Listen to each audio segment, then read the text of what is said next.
Olá, pessoal. Então, continuamos as nossas discussões sobre a análise textual discursiva e hoje nós temos o enorme prazer de receber conosco aqui a professora Marlúbia, da Universidade Estadual de Santa Cruz, em Ilhéus, na Bahia. Então, professora, seja muito bem-vinda para falar para a gente sobre os metatextos na ATD. A palavra é sua. Bom, então, conforme colocou o professor Rafael, a quem eu agradeço pelo convite, eu sou professora visitante na Universidade Estadual de Santa Cruz, em Ilhéus, Bahia, no programa de pós-graduação em Educação em Ciências e Matemática. E estou aqui, grata, como já mencionei, no Instituto Federal Farroupilha, para tratarmos um pouco do que sejam os metatextos dentro da metodologia de análise textual discursiva. Nesse sentido, então, não poderia, é claro, deixar de falar da querida professora Maria do Carmo Galeazzi, que é professora, que é atuante no programa de pós-graduação em Educação e Ciências da FURG, da Universidade do Rio Grande, lá na pontinha do Rio Grande do Sul, para quem está ouvindo e daqui a pouco não tem ideia de onde se localiza essa universidade, não é? O professor Roque Moraes, falecido no ano de 2012, que, então, o professor Roque, como orientador da professora Maria do Carmo, eles trabalharam conjuntamente, né, durante algum tempo, o que resultou, então, no livro Análise Textual Discursiva, que é a nossa referência maior quando nós tratamos de análise textual discursiva.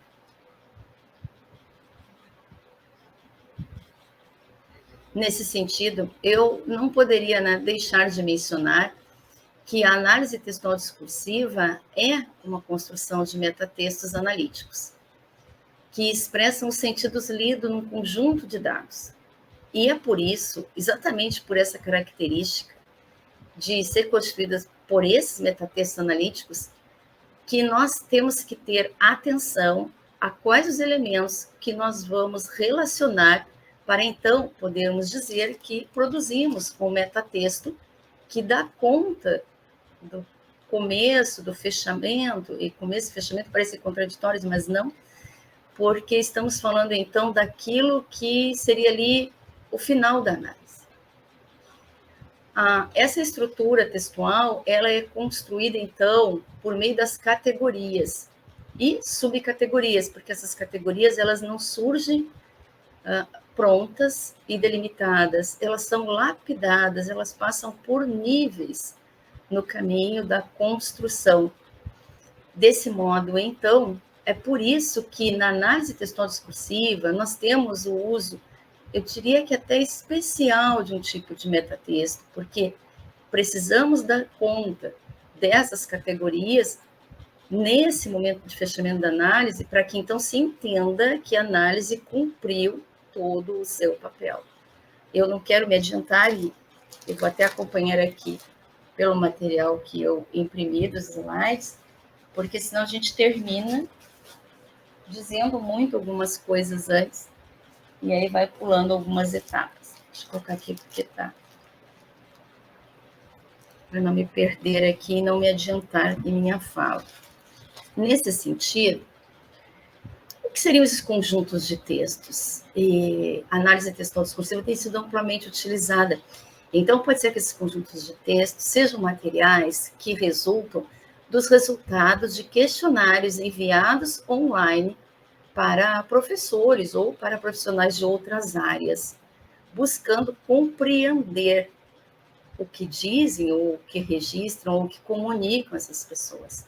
Na TV, nós temos o costume de chamar esses resultados que vêm dos participantes de contribuições, porque assim nós não voltamos todo momento na metodologia para dizer que são questionários, ou, no caso, entrevistas que podem ser transcritas, ou conjuntos de resumos de teses, de dissertações, de artigos, que também podem ser submetidos à análise. E, ultimamente, temos presenciado também o uso da análise textual discursiva para captar o modo como alguns alunos desenvolvem alguns conteúdos por meio da gravação de tela, o que tem sido chamado, então, de análise discursiva exatamente nessa perspectiva, após essa gravação, os movimentos que esses alunos fazem ao longo do estudo, da realização de exercícios.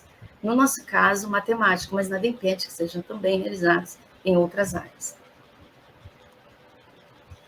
Então, o que é que há de mais importante na análise textual discursiva e que penso que a diferencia de alguma forma de outros processos de análise textuais? É exatamente a produção do metatexto.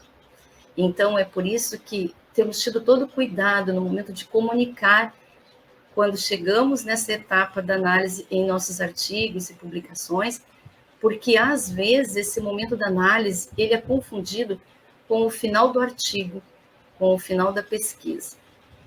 Quando, no final do artigo, nós deveríamos voltar com o objetivo, a questão de pesquisa, e verificarmos até que ponto a análise atendeu esse objetivo, ou superou este objetivo. Este, sim, deveria ser o final da publicação do artigo, da dissertação ou da tese, do capítulo do livro em que se fez uso da ATD para análise destas contribuições. E, às vezes, o que se observa é que o metatexto ele não aparece nessas publicações colocado de modo claro. E aí, para o leitor que está começando a realizar esse estudo, torna-se difícil detectar que aquele é o metatexto. Afinal de contas, todo artigo ou toda publicação, ela tem no final um resumo, uma conclusão ou um resultado, ou se ainda está em andamento, uma consideração final.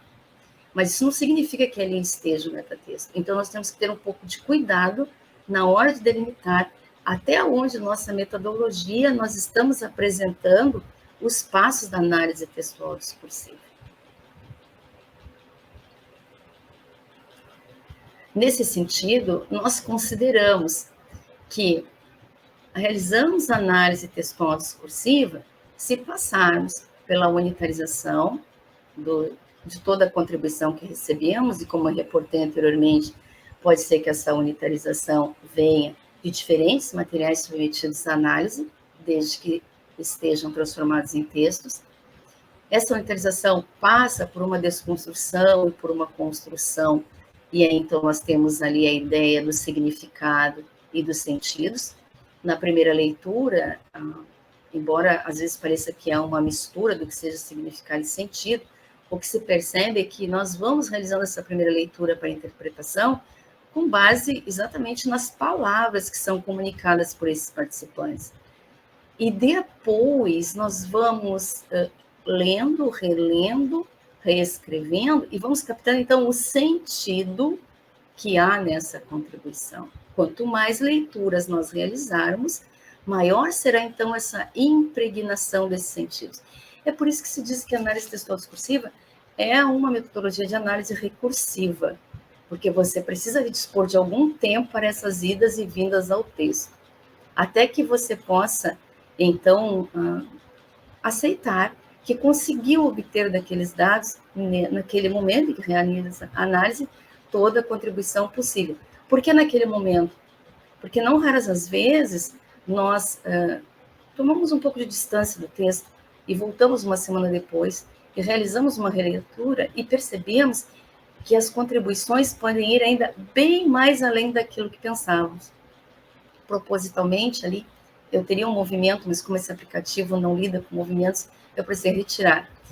Quando nós olhamos para um texto, exemplo ali das areias do deserto, e parece que é tudo muito parecido.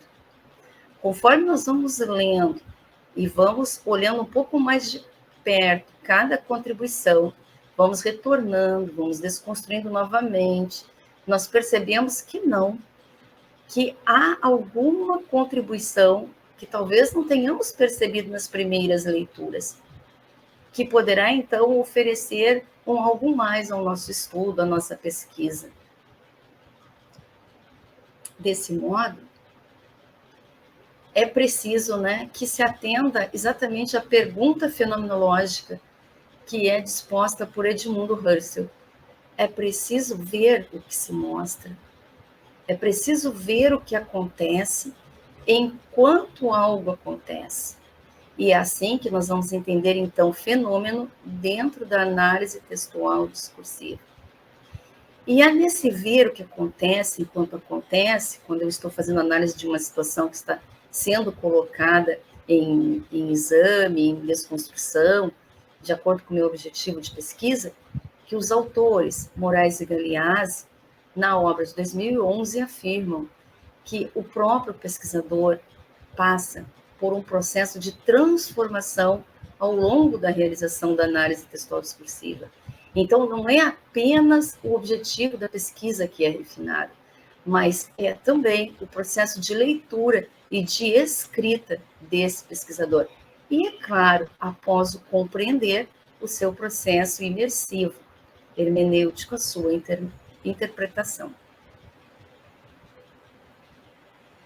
Nesse sentido, o que é um pouquinho complicado no começo da análise, a primeira vez que se faz, é que, como registram os autores, né, que eu utilizo a todo tempo como referência, não poderia ser diferente, a análise textual discursiva ela não tem rotas.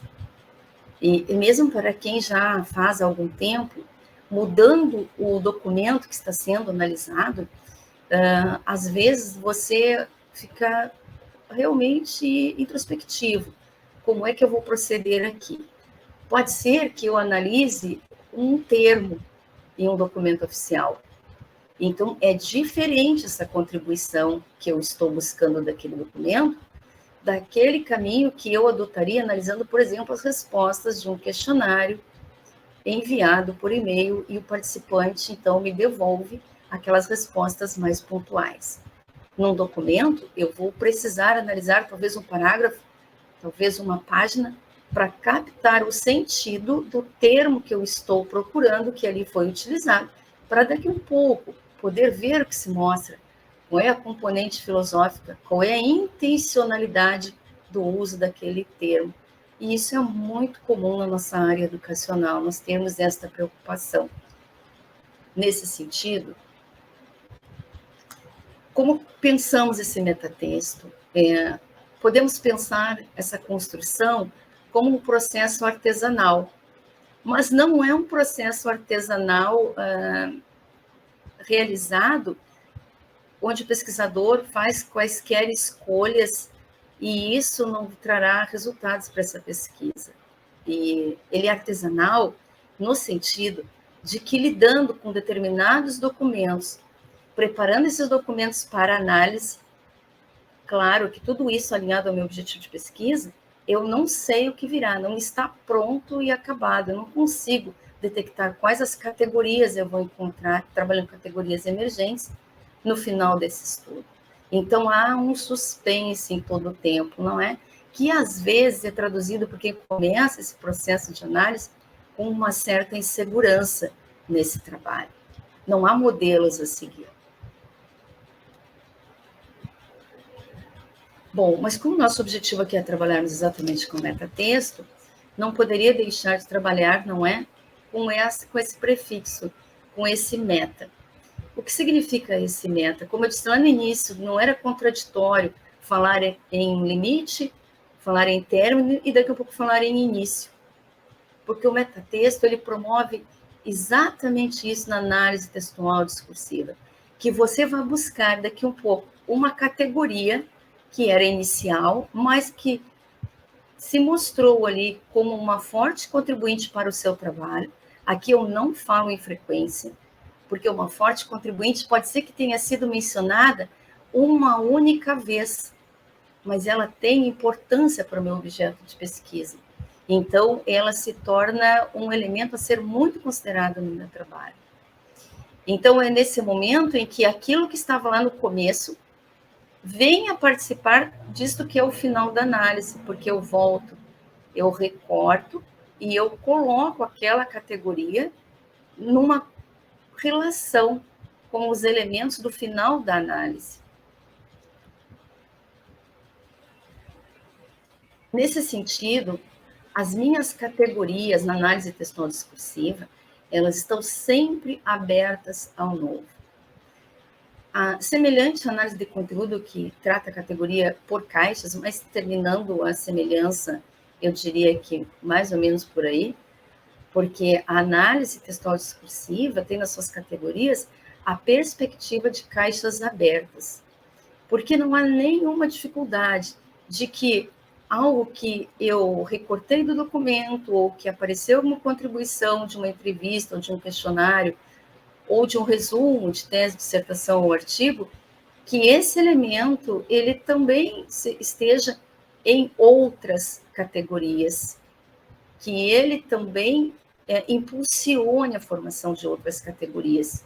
Então, nesse sentido, eu preciso estar sempre com essa perspectiva epistemológica de aceitar algo novo que contribua para esse aprender. Então, é por isso que a análise textual discursiva realmente trabalha junto aos processos de interpretação do pesquisador. Ela ensina a trabalharmos dentro dessa forma. Não podemos, de modo algum, limitar os resultados da análise. O que temos de fazer, depois que passa um determinado tempo do trabalho, é colocar um ponto final. Afinal de contas, todo o trabalho tem um cronograma e um limite. Mas a análise textual discursiva e as suas categorias estão sempre abertas a uma nova interpretação, a uma nova constatação.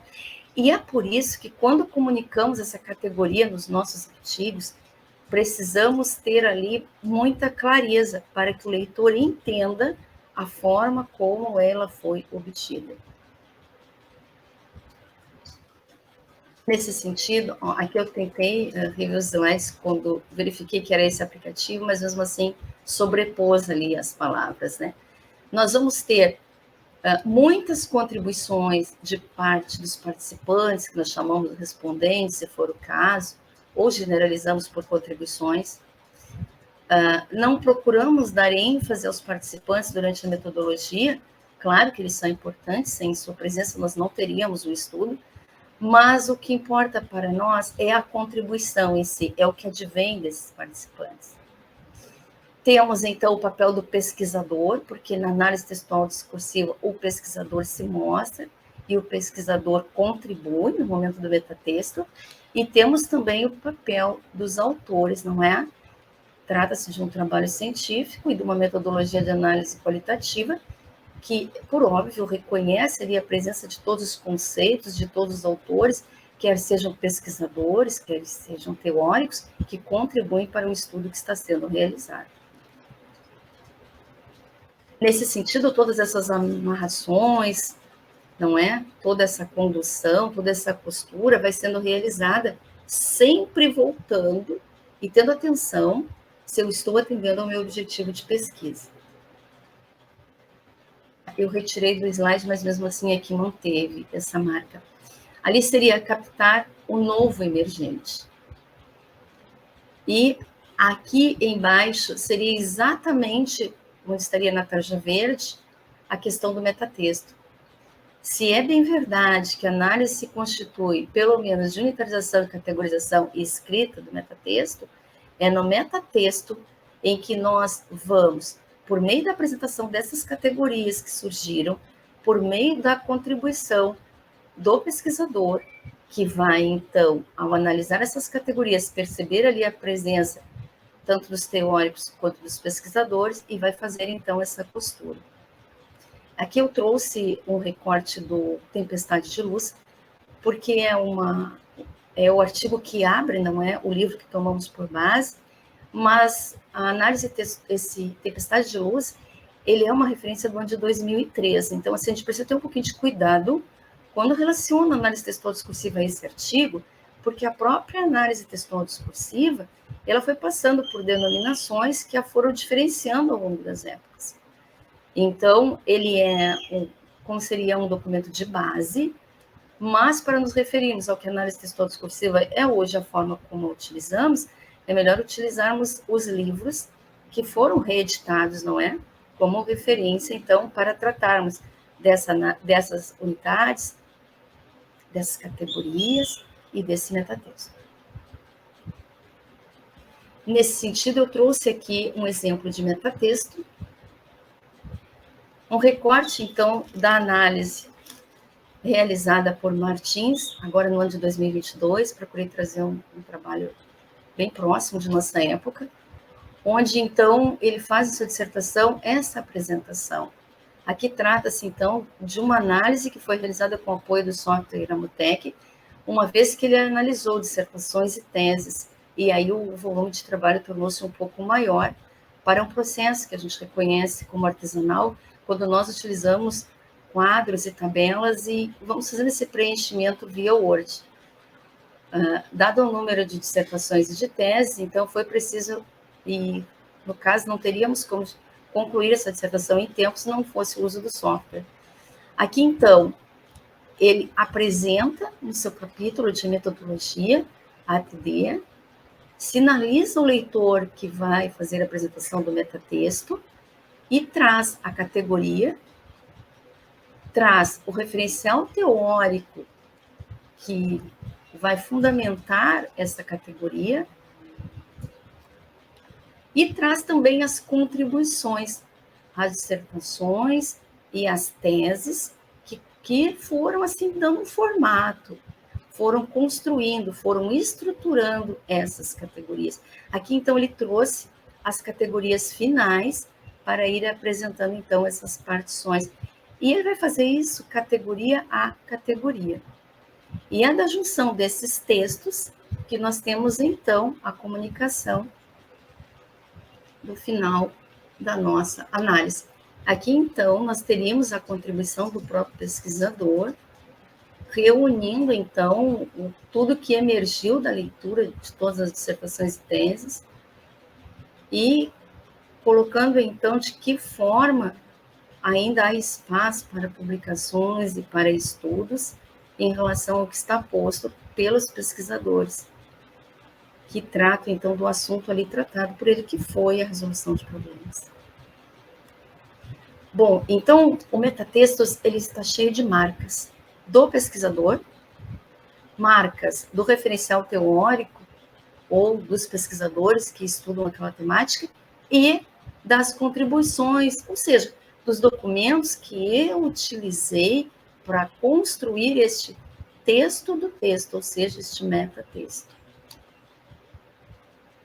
Nesse sentido, não se pode esquecer que, para que a gente possa obter satisfatoriamente não só o metatexto, mas também uma contribuição, uma comunicação clara para o leitor do artigo, da dissertação ou da tese que escrevemos, é importante que se mencione que no metatexto está constituído por categorias finais, referenciais teóricos e pelas ideias e contribuições do pesquisador. O pesquisador é, nesse caso, potencial para a metodologia de análise. E nós precisamos conhecer as suas ideias.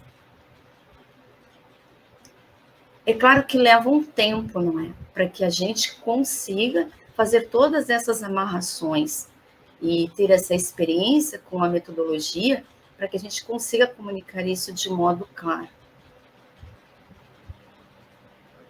Então, nesse sentido, eu ratifico essa preocupação com os elementos que constituem o metatexto da análise textual discursiva. Ali desconfigurou um pouquinho pelo aplicativo. É preciso entender que esse compreender, que esse metatexto, ele surge como fechamento da análise. Mas o fechamento da pesquisa vem depois, num outro momento do trabalho. E para o leitor, é importante que nós não comuniquemos tudo de uma só vez, porque para quem está começando o uso da análise textual discursiva, fica difícil compreender o que é de fato o metatexto. Porque no fechamento da pesquisa, nós então devemos comunicar se atingimos o nosso objetivo. Então, será que aquilo que comunicou no metatexto, será que aquilo que foi descrito, será que aquelas interpretações dão conta do objetivo desse trabalho, dessa pesquisa? Bom, então esse é o papel do fechamento da pesquisa. Então, como eu apresento a análise? É uma pergunta que que ocorre nas oficinas e nas lives. Bom, quando você tratar da ATD, mencione, apresente um quadro, um recorte com as suas unidades, com a sua unitarização. Porque cada estudo e cada tipo de material que submetemos à ATD, cada tipo de instrumento utilizado para essa coleta, vai ter ali algumas características nessas unitarizações, e é importante que o leitor conheça, para entender o que está sendo feito. Quando tratar das categorizações, também procure mostrar um recorte dessas categorias, todas as finais, e às vezes ocorre que são muitas as iniciais. Faça um recorte, explique quantas categorias iniciais, quantas intermediárias você obteve. E é claro que, de modo claro, todas as finais. E quando for apresentar o metatexto, sinalize que é o fechamento da análise. E depois, no próximo tópico, faça então o fechamento do artigo, da dissertação ou da tese. Principalmente porque nós nos preocupamos com a ideia de que tudo aquilo que escrevemos é para que alguém possa ler e possa compreender a metodologia de análise que foi utilizada. Então, é essencial que haja clareza na obtenção dessas categorias e também que essa clareza não se perca no momento da transparência da apresentação desses dados coletados. Nesse sentido, é importante que o leitor possa compreender como é que foram formadas essas redes que originaram, então, essas categorias. Às vezes mais densas, às vezes nem tanto, porque ele não conhece o seu estudo, ele não trabalhou com você, ele não realizou análise, ele apenas está lendo a sua publicação. E, às vezes, a gente percebe que fica um pouco complexo compreender como é que se deu essa análise, as categorias. Não é oferecido um panorama muito claro desse processo, porque seria muito diferente se o nosso trabalho fosse produzido para um determinado grupo de pesquisa e ele não fosse levado ao público. E naquele grupo todos conversariam, todos teriam a oportunidade da pergunta e tudo ficaria muito claro. Então, a cada escrita em que se utiliza essa metodologia, há de se ter esse cuidado. Aqui estão, então, as minhas referências, e peço desculpas porque eu passei 8 minutos do meu tempo. Beleza, Marluba, não precisa pedir desculpa, não. Estava excelente a tua fala.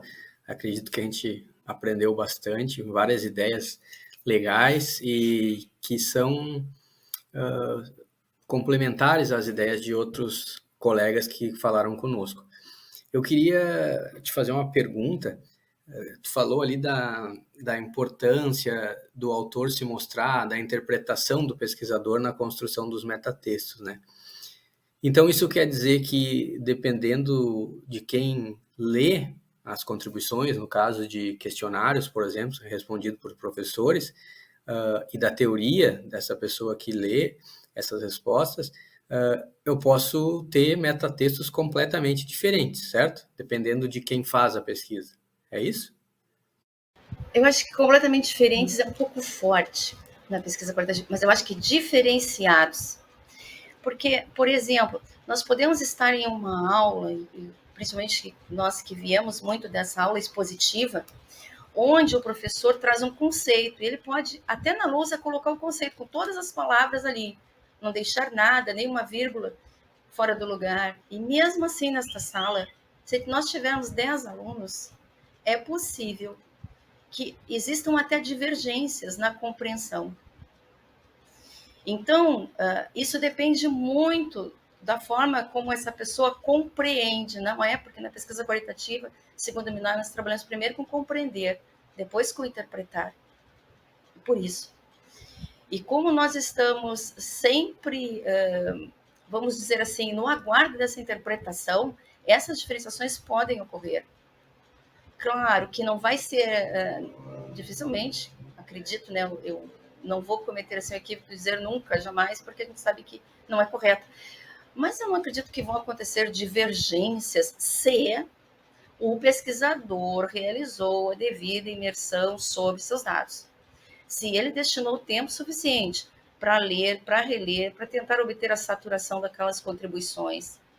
E mais ainda, se ele, após obter as contribuições das categorias, teve o cuidado ou o tempo, porque às vezes o que falta também é tempo.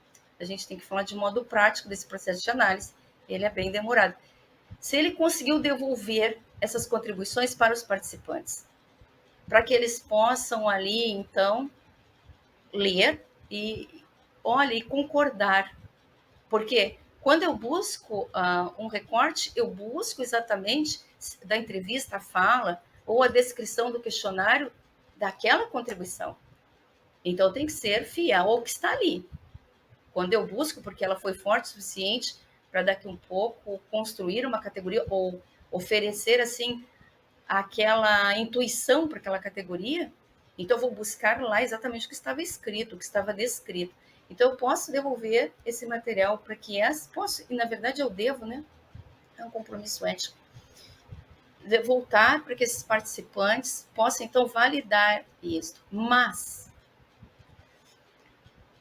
vamos supor, né, que esse é um ponto, que nós estamos em 3 pesquisadores numa mesma pesquisa, e um deles faz a unitarização, e um deles faz a categorização. Antes de colocar isso na publicação, reunir esses 3 para que possa, então, chegar a um consenso. Não é possível, Rafael, que eu pense que eu e você vamos ler o mesmo texto e que nós vamos ficar limitados pelos mesmos sentidos. Não é possível. Porque você tem leituras epistemológicas de determinados autores e você usa em sua prática determinados conceitos. E eu outros. Porque assim é o conhecimento. E pode ser que você tenha até uma amplitude maior do que o que eu tenho daquele conceito. Mas, nesse sentido, não é nenhum problema que você siga um determinado caminho e eu outro. Porque assim é o conhecimento. E na análise textual discursiva também não há problema de que as pessoas leram um determinado quadro e poderiam me dizer assim, Marlúbia, eu formaria as categorias iniciais estas e estas, mas tu formastes aquelas. Ok, vamos conversar e ver o que é melhor para o objetivo da pesquisa. O que é melhor como contribuição para esse momento desta pesquisa. Então, é muito nesse sentido, sabe? De entender qual é o local de fala da outra pessoa e não ver nisso um problema. Então, assim, nossa, esse texto eu analisei por ATD, então qualquer um que vá ler vai chegar... Olha, não é qualquer um, é um pesquisador, é uma pessoa que está interessada naquela busca e ele tem alguns conceitos. Pode ser até que ele vai me oferecer alguma contribuição e eu poderia dizer assim para ele, olha, agora você fez aqui uma tempestade de luz. Você jogou luz em algo que eu não havia percebido. Então eu vou lá, vou visitar esse autor que você está trazendo e nós vamos melhorar essa categoria aqui, sabe? Então é nesse sentido de que não há problema de termos interpretações diferentes. Há problemas em não aceitarmos essas diferenças. Aí sim há problema. Dentro dessa discussão, Marlúbia, outra questão que surge é com relação à importância de, na comunicação desse novo emergente nos metatextos, a gente retomar os referenciais bibliográficos, o referencial teórico que está dando suporte à nossa investigação. Não basta simplesmente eu conversar com as respostas dos participantes, né? Eu tenho que trazer essa sustentação teórica, certo? É que normalmente o referencial teórico, e aí vem a análise textual, quando chega ao final, ela te ajuda, ela é recursiva em todo momento, não só na obtenção das categorias, mas ela é recursiva porque ela te ajuda a voltar na dissertação, ou no artigo, ou na tese, ou no capítulo, onde ela foi aplicada para essa finalidade metodológica, e rever. Será que aquela parte lá bibliográfica não está extensa demais? Porque a minha pesquisa, ela tomou este rumo aqui, e eu só posso ver o que se mostra quando se mostra. Será que não é hora de eu ir lá e dar uma enxugada naquele referencial? E será que aqui nessa emergência não se mostrou um autor que eu não havia pensado e vai fazer falta nesse estudo? Então, ela vai te ajudar a lapidar o trabalho onde ela se instala, não só as categorias. Então, assim, você não vai repetir todo o referencial que está lá, é claro. Mas algum conceito que se mostrou muito forte, você traz aqui nesse momento da análise. Então, assim, não aparece na análise nada que não estava lá. E, ao mesmo tempo, não se repete tudo. Porque é claro que para que eu compreenda algum fenômeno, pensando aqui de novo, né? Enquanto eu observo algo que ocorre enquanto ocorre. O fenômeno aqui para mim é isso. Então, enquanto a minha situação está decorrendo, eu estou observando o que está se mostrando, não é? Então, será que não tem algo que está muito forte, que trouxe essa categoria? Um conceito, uma teoria ou uma pesquisa que eu devo dar ênfase aqui, porque enquanto está como referencial bibliográfico, ela não ganha toda essa tempestade de luz, não age muito lá. Lá ele poderia, naquele referencial, ser citado em outros trabalhos. Não é? Eu, que trabalho com tecnologias, tem alguns autores que praticamente fazem parte, mas nem sempre eles ganham ênfase no metatexto. Às vezes é algum conceito, alguma coisa. E aí pode, porque isso é determinante para análise. Porque a análise é um momento de também arredondamento do trabalho, mas principalmente de clareza para quem lê o nosso trabalho, para entender, afinal de contas, por que eu coletei todos aqueles materiais, qual foi a contribuição para a pesquisa. Legal, muito obrigado, Marlúbia. Obviamente que a gente podia ficar conversando mais tempo, discutir outras questões, mas vamos parar por aqui hoje. Eu te agradeço imensamente o tempo que tu dedicaste a nós, a esse curso, aos alunos, ao Instituto Federal Farroupilha. Com certeza a tua fala vai ser muito proveitosa e te agradeço muito. Muito obrigado mesmo. Um abração. Muito obrigada, Rafael, pela oportunidade de estar com vocês e aí uma ótima tarde.